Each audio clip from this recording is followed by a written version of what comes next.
Hello everyone, सभी मित्रों को मेरा नमस्ते और जय श्री राम। मित्रों, आज के इस वीडियो में भूगोल विषय की पाठ योजना के बारे में चर्चा करेंगे। तो चलिए शुरू करते हैं बिना किसी देरी के आज के इस वीडियो को। सबसे पहले जो आपकी दैनिक पाठ योजना डायरी, इसके ऊपर आपको पाठ योजना का क्रमांक लगा लेना है। और मित्रों, अगर आपने चैनल को अभी तक सब्सक्राइब नहीं किया तो प्लीज़ चैनल को सब्सक्राइब कर लें। जो लाल बटन आपको दिख रहा है तो उसको दबा लें और जो घंटे वाला आइकन है उसको ऑन करें ताकि आपको नोटिफिकेशन सबसे पहले मिल सके। क्योंकि जो सब्सक्रिप्शन है फ्री ऑफ कॉस्ट है, तो प्लीज़ चैनल को जरूर सब्सक्राइब करें। जिस विद्यालय में आपका प्रशिक्षण चल रहा है उस विद्यालय में आपको नाम लिख देना है। और जिस कक्षा की आप पाठ योजना तैयार करें, तो आज हम कक्षा 6 की पाठ योजना तैयार करेंगे। ऐसे हो जाएगा आपका भूगोल विषय। समयावधि जाएगा आपकी 30 मिनट। और जिस दिनांक को आप तैयार करेंगे वो दिनांक लगा लीजिए, और जिस कलाम से आप पाठ योजना तैयार करें वो कलाम हो जाएगा। मित्रों, जो आज का जो अपना प्रकरण है वो है दक्षिण अमेजन में जीवन। तो इस प्रकरण के ऊपर आज हम पाठ योजना तैयार करेंगे। मित्रों, संशोधन करना बिल्कुल आसान है। आपको जो रेड आइकन दिख रहा है, इस रेड आइकन पर आप क्लिक कर लीजिए, फटाफट से आपका सक्सेस हो जाएगा। और वीडियो को लाइक कर लीजिए। लाइक नहीं किया हुआ है, जो थंब का दिख रहा है आपको चिन्ह, उसके ऊपर आप दबा दीजिए। उसके पश्चात में हम नेक्स्ट हेडिंग डालेंगे शिक्षण के उद्देश्य। तो शिक्षण के उद्देश्य के अंदर आपको 2 कॉलम बना लेना, शिक्षण के उद्देश्य और अपेक्षित व्यवहारगत परिवर्तन। ये 2 कॉलम बनाने के पश्चात में आप इसमें लिखें। लिखने से थोड़ा समझ लीजिए शिक्षण के उद्देश्य होते क्या है। शिक्षण के उद्देश्य तात्पर्य है कि छात्र शिक्षण द्वारा जो शिक्षण करवाया जा रहा है, तो इस शिक्षण से बच्चे के अंदर क्या परिवर्तन होगा, या ये शिक्षण करके बच्चा अपने आप में क्या परिवर्तन लाना चाह रहे हैं, इसके क्या हो जाएंगे, शिक्षण के उद्देश्य हो जाएंगे। तो पहला जो शिक्षण का उद्देश्य है वो ज्ञानात्मक। तो ज्ञानात्मक से बच्चे में जो परिवर्तन हो लिखा अबोध ज्ञानोपयोग, चौथा है कौशल, और 5 है अभिरुचि। इस प्रकार से आपको जो 6 के जो शिक्षण के उद्देश्य हैं, इन 6 के जो शिक्षण के उद्देश्य वो ध्यानपूर्वक लिखना है। उसके संगत में मैंने अपेक्षित व्यवहारगत परिवर्तन जो लिखा है मैंने आपको, वो आप ध्यानपूर्वक लिख लीजिएगा। इस प्रकार से आप इनको ध्यानपूर्वक लिख लीजिए। ये लिखने के पश्चात में जो आपकी नेक्स्ट हेडिंग आती है वो आपकी शिक्षण सहायक सामग्री। तो हेडिंग लगा लीजिए शिक्षण सहायक सामग्री। शिक्षण सहायक सामग्री से समझ लीजिए ये होती क्या है। शिक्षण सहायक सामग्री तात्पर्य की छात्र शिक्षक द्वारा जब शिक्षण करवाया जा रहा है, तो शिक्षण कराते समय जो सामग्री उनकी शिक्षण में सहायता प्रदान करती है या शिक्षण में सहायता करती है, वो सारी सामग्री क्या कहलाती है, शिक्षण सहायक सामग्री। जैसे लपेट पलक हो गया, श्यामपट हो गया, चौक हो गया, डस्टर हो गया इत्यादि। और नेक्स्ट हेडिंग हो जाएगी आपकी पूर्व ज्ञान। तो पूर्व ज्ञान में आप लिखेंगे विद्यार्थी दक्षिण अमेजन बेसिन के जीवन के बारे में सामान्य जानकारी रखते हैं। तो ये हो जाएगा आपका क्या, पूर्व ज्ञान। इसके पश्चात जो आपकी नेक्स्ट हेडिंग आती है आपका प्रस्तावना प्रश्न। हेडिंग लगा लीजिए प्रस्तावना प्रश्न। और इसके अंदर आपको 2 कॉलम बनाने, छात्र द्विक क्रिया और विद्यार्थी क्रिया। दोनों कॉलम बनाने के पश्चात में आप इसमें लिखेंगे, पढ़ो तो समझ लीजिए प्रस्तावना प्रश्न होते क्या है। प्रस्तावना प्रश्न से तात्पर्य है कि छात्र अध्यापक शिक्षक द्वारा बच्चों से क्या किए जाते हैं, प्रश्न किए जाते हैं। और इन प्रश्न की संख्या कम से कम, छात्र अध्यापिका द्वारा जो प्रश्न किए जाते हैं उनकी संख्या कम से कम 4 और अधिक से अधिकतम 6 या 7 हो सकती है। तो आपको कम से कम 4 प्रश्न तो बच्चों को पूछ रहे हैं। और जो प्रश्न आप इनसे पूछेंगे तो बच्चे इनके क्या देते हैं। जो आपका प्रस्तावना प्रश्न होता है आपकी पाठ्य योजना का सबसे महत्वपूर्ण भाग होता है कि जितने अच्छे आप प्रस्तावना प्रश्न बनाएंगे, आपकी पाठ्य योजना भी उतनी अच्छी बन के निकल के आएगी। तो पहला प्रश्न छात्र अध्यापक ने पूछा, पेड़ पौधों से हमें क्या प्राप्त होता है, बच्चे देंगे लकड़ी, फल वगैरह। फलों की कृषि के कारण विश्व का फलाउदन किस प्रदेश पर आएगा। इस प्रकार से सारे प्रश्नों को आप लिख लेंगे। अंत में छात्र अध्यापकों द्वारा जो प्रश्न पूछा जाएगा बच्चे उसका उत्तर नहीं दे पाएंगे, तो एक प्रकार से समस्यात्मक प्रश्न बन जाएगा। तो नेक्स्ट जो हेडिंग हो जाएगा आपका वो उद्देश्य कथन। तो जैसे आज बच्चों, आज हम दक्षिण बेसिन अमेजन के बारे में विस्तार पूर्वक अध्ययन करेंगे। इसके पश्चात जो आपकी नेक्स्ट हेडिंग आती है आपका प्रस्तुतिकरण। तो हेडिंग लगा लीजिए प्रस्तुतिकरण। और प्रस्तुतिकरण के अंदर आपको 5 कॉलम बना लें। शिक्षण बिंदु, छात्र अध्यापक क्रिया, छात्र क्रिया, विधि और श्यामपट कार्य।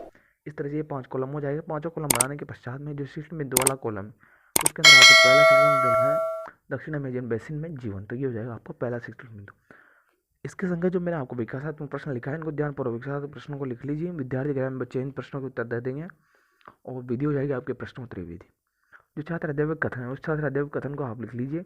अमेजन बेसिन प्रदेश कर्क रेखा और मकर रेखा के मध्य स्थित है। भूमध्य रेखा के 10 डिग्री उत्तर में और 10 डिग्री दक्षिण के मध्य में की भुजाएं रेखीय प्रदेश कहलाती हैं, या भूमध्य रेखीय प्रदेश कहलाते हैं। ये हो जाएगा अमेजन प्रदेश के बारे में छात्र अध्यापक कथन। इसके संगत जो बहुत प्रश्न है वो प्रश्न आप लिख लीजिए। जो श्यामपट कार्य को आप परिपूर्ण कर लीजिए। महत्वपूर्ण बिंदु है जो छात्र अध्यापक कथन के मैंने लिखा है, उसमें महत्वपूर्ण बिंदु को उसमें लिख लीजिएगा। नेक्स्ट जो शिक्षण बिंदु होगा आपका वो हो जाएगा अमेजन बेसिन की जलवायु। तो अमेजन बेसिन की जलवायु के संगत शिक्षण बिंदु संगत जो मैंने विकासात्मक प्रश्न आपको लिखा है, तो विकासात्मक प्रश्न आप ध्यानपूर्वक लिख लीजिए। छात्र अध्यापक कथन मैंने लिखा है, अमेजन बेसिन रेखा के आसपास फैला हुआ है और वर्षा यहीं गर्म जलवायु जो यहीं पर मौसम प्रदेश रात लगभग दोनों समय समान होती है तथा शरीर में चिड़चिड़ाहट रहती है। तो इस प्रकार से ये हो जाएगा अमेजन बेसिन की जलवायु। क्या संबंध जो छात्र कथन है तो छात्र क्रिया में आप लिखेंगे छात्र ध्यानपूर्वक सुनेंगे, विधि हो जाएगी व्याख्यान विधि, और जो श्याम पट कार्य उस श्याम पट कार्य को आप परिपूर्ण कर लीजिए। जो मैंने छात्र कथन लिखा है इसमें महत्वपूर्ण बिंदु को छांट लीजिएगा और आप ब्लैक चार्ट लगा के इसके अंदर श्याम पट कार्य को परिपूर्ण कर लीजिएगा। नेक्स्ट आता है आपका बोध प्रश्न। तो बोध प्रश्न थोड़ा सा जान लीजिए, बोध प्रश्न किसके द्वारा पूछे जाते हैं और क्यों पूछे जाते हैं। जो बोध प्रश्न होते हैं वो छात्र अध्यापिका द्वारा पूछे जाते हैं और इसलिए पूछे जाते हैं ताकि जो पाठ आप बच्चों को पढ़ा रहे हैं उसमें बच्चे का ध्यान लगा रहे। कहीं का मतलब बच्चे का ध्यान पाठ से इधर उधर भंग नहीं या भटके नहीं, इस वजह से बहुत प्रश्न किए जाते हैं। तो आपको ये बहुत प्रश्न लिख लेने हैं। इस तरह से आपकी पाठ योजनाएं वो आगे चल रही है। तो इसके पश्चात जो नेक्स्ट हेडिंग लगाएंगे आप, जो नेक्स्ट जो आपका शिक्षण बिंदु आएगा वो है आपका अमेजन बेसिन में वर्षा वन। तो ये हो जाएगा आपका शिक्षण बिंदु। और विकासात्मक प्रश्न जो मैंने लिखा है इसके संग जो विकासात्मक प्रश्न लिख लीजिए आप। छात्र अध्यापिका कथन है, उस छात्र अध्यापिका कथन को आप ध्यानपूर्वक परिपूर्ण कर लीजिए। देखिए मैंने छात्र अध्यापिका कथन आपको लिखा रखा है इसके अंदर, इस सारे कथन को आप लिख लीजिए। छात्र क्रिया में आप लिखेंगे विद्यार्थी ध्यानपूर्वक सुनेंगे, विधि हो जाएगी आपकी व्याख्यान विधि, और जो श्याम पट कार्य उस श्याम पट कार्य को आप परिपूर्ण कर लीजिएगा। जो छात्र अध्यापिका कथन है इसमें आप महत्वपूर्ण बिंदुओं को छांट लीजिएगा। इन महत्वपूर्ण बिंदुओं को आप जो ब्लैक चार्ट लगा के इसके अंदर आप लिख लीजिएगा। इसके पश्चात आते हैं बोध प्रश्न। तो बोध प्रश्न के बारे में मैंने आपको पहले ही बता दिया किसके द्वारा पूछे जाते हैं, क्यों पूछे जाते हैं। तो इन सारे बोध प्रश्नों को आप ध्यानपूर्वक उतार लीजिएगा। उतारने में कोई गलती मत करिए। जो जिसे मैंने बोध प्रश्न लिखा है इस प्रकार से आप भी बोध प्रश्न बना सकते हैं, जिससे इसमें से कोई बात नहीं आपको बच्चों से इसमें प्रश्न पूछने। फिर भी मैं एक बार बता देता हूँ, जो छात्र अध्यापक द्वारा जो बोध प्रश्न किए जाते हैं और इसलिए किए जाते हैं ताकि बच्चे का ध्यान पढ़ाए गए पाठ से इधर उधर भंग नहीं हो। इस प्रकार से मित्रों जो आपकी पाठ योजना है वो यहीं पर समाप्त होती है। लेकिन उससे पहले आपको हेडिंग लगा लेनी है मूल्यांकन प्रश्न। तो हेडिंग लगा लीजिए मूल्यांकन प्रश्न, और मूल्यांकन प्रश्न के बारे में थोड़ा सा जान लीजिए कि मूल्यांकन प्रश्न होते क्या है, किसके द्वारा पूछे जाते हैं और क्यों पूछे जाते हैं।